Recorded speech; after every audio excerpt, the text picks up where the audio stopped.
నమస్తే, welcome to CCTV. నేను మీ మధు. ప్రియుడిని హత్య చేసిన కేసులో కేరళలోని తిరువనంతపురం న్యాయస్థానం సంచలన తీర్పు వెలువరించింది. ఈ కేసులో యువతికి ఉరిశిక్ష విధించింది. అంతేకాకుండా ఆమెకు సహకరించిన బంధువులకు 3 ఏళ్ల జైలు శిక్ష విధిస్తూ తీర్పు ఇచ్చింది.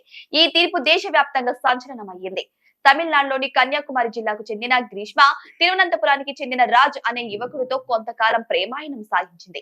ఈ క్రమంలోనే 2022లో ఆమెకు ఆర్మీలో పనిచేసే మరో వ్యక్తితో పెళ్లి నిశ్చయమైంది. అయినప్పటికీ రాజ్ తో లవ్ ట్రాక్ కొనసాగించింది.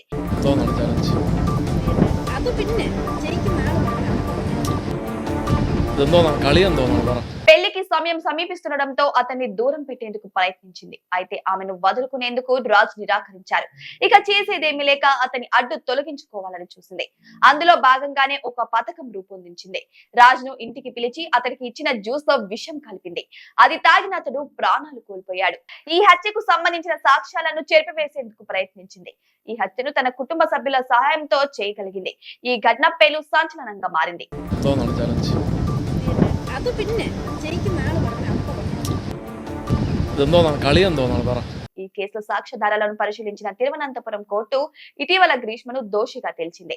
తాజాగా ఆమెకు ఉరిశిక్షను ఖరారు చేస్తూ సంచలన తీర్పు వెలువరించింది. యువకుడి హత్యలో ఆమెకు సహాయం చేసిన కుటుంబ సభ్యులకు కూడా 3 ఏళ్ల జైలు శిక్ష విధించింది.